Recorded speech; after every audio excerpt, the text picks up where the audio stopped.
Hello everyone, एक बार फिर से आप सभी का स्वागत है। आज के अपने इंपॉर्टेंट क्वेश्चन है वो इस प्रकार है। पहला क्वेश्चन है, the nurse assessing the pulse rate of an adult client, यानी कि एक नर्स है वो असेस कर रही है पल्स रेट एक एडल्ट क्लाइंट की। ऑब्जर्व कर रही है that the pulse rate is increase. क्या है इसकी पल्स रेट है वो इंक्रीज है। Which of the following factor could have contributed to the increase pulse rate, इनमें से कौन सा जो फैक्टर है जो कि कंट्रीब्यूट करता है कि पल्स रेट इंक्रीज होती है। पहला ऑप्शन है हिमोरेज, हाइपोथर्मिया, लाइंग डाउन या मेडिकेशन लाइक बीटा ब्लॉकर्स। तो जो हिमोरेज की कंडीशन है उसके अंदर पल्स रेट है वो इंक्रीज हो जाती है। तो इसका राइट आंसर आपका हो जाएगा ए ऑप्शन है, इसका राइट आंसर हो जाएगा। नेक्स्ट है, which of the following principle of health education is based on the psychological principle of learning, यानी कि इनमें से कौन सा जो हेल्थ एजुकेशन का प्रिंसिपल है जो कि बेस्ड होता है साइकोलॉजिकल प्रिंसिपल ऑफ लर्निंग पे। Regular feedback, encourage active participation, known to unknown, credibility of message. तो जो साइकोलॉजिकल प्रिंसिपल ऑफ लर्निंग है उस पर बेस्ड जो आपका प्रिंसिपल रहेगा हेल्थ एजुकेशन का वो है एनकरेज एक्टिव पार्टिसिपेशन। तो बी ऑप्शन है वो इसका राइट आंसर हो जाएगा। नेक्स्ट है, cracked pot sound elicited while skull percussion indicative of increase intracranial pressure is known as, यानी कि अपन जब स्कल को परक्यूशन के द्वारा अपन इलिसिट करते हैं तो उसमें एक साउंड आती है करेक्ट पोर्ट साउंड, उसको अपन किस नाम से जानते हैं? होमान साइन के नाम से, रोमबर्ग साइन के नाम से, पेरोनियल साइन के नाम से, मेसवेन साइन के नाम से। जो करेक्ट पोर्ट साउंड है उसको अपन मेसवेन साइन के नाम से जानते हैं। डी ऑप्शन है वो इसका करेक्ट आंसर। नेक्स्ट अगला क्वेश्चन है, streptococcal throat infection can later lead to, यानी कि स्ट्रेप्टोकोकल थ्रोट इन्फेक्शन है वो बाद में क्या लीड करता है, यानी क्या कोज करता है? Tuberculosis, leprosy, rheumatic heart disease और malaria.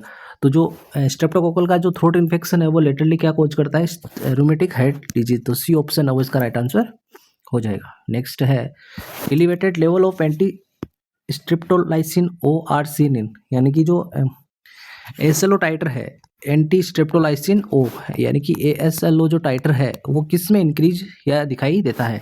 Ventricular septal defect, rheumatic fever में, कार्डियोमायोपैथी में, सबकुटेनियस एंडोकार्डाइटिस में।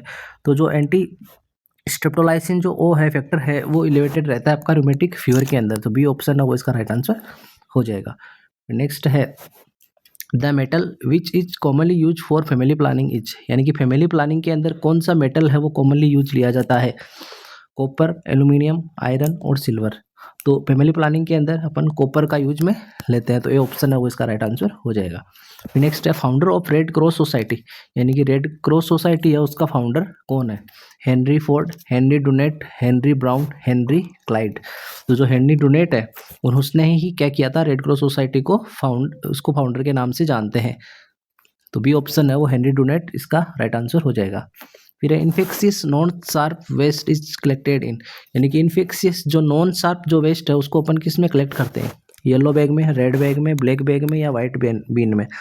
तो जो इन्फेक्शियस जो नॉन शार्प होता है उसको अपन येलो बैग में कलेक्ट करते हैं। तो ये ऑप्शन है इसका राइट आंसर हो जाएगा। फिर नेक्स्ट है, narrowest part of the fallopian tube is, यानी कि फेलोपियन ट्यूब का जो नेरोवेस्ट पार्ट है वो कौन सा होता है? Interstitial, isthmus, infundibulum, ampulla. तो जो एम्पुला वाला पार्ट है ये साइट होती है फर्टिलाइजेशन की और ये वाइडेस्ट पोर्शन होता है फेलोपियन ट्यूब का।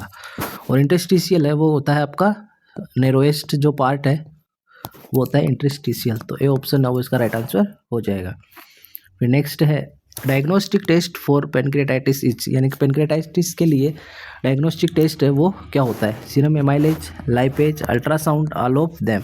तो पेनक्रेटाइटिस की कंडीशन के अंदर हम सीरम, लाइपेज, एमाइलेज और अल्ट्रासाउंड तीनों करते हैं। तो इसका राइट आंसर हो जाएगा ऑल ऑफ देम। ये सारे ही इसके पेनक्रेटाइटिस के डायग्नोस्टिक टेस्ट होते हैं। ये थे आज के कुछ इंपॉर्टेंट क्वेश्चन। ऐसे क्वेश्चन के लिए बने रहना चैनल पे। तब तक के लिए थैंक यू।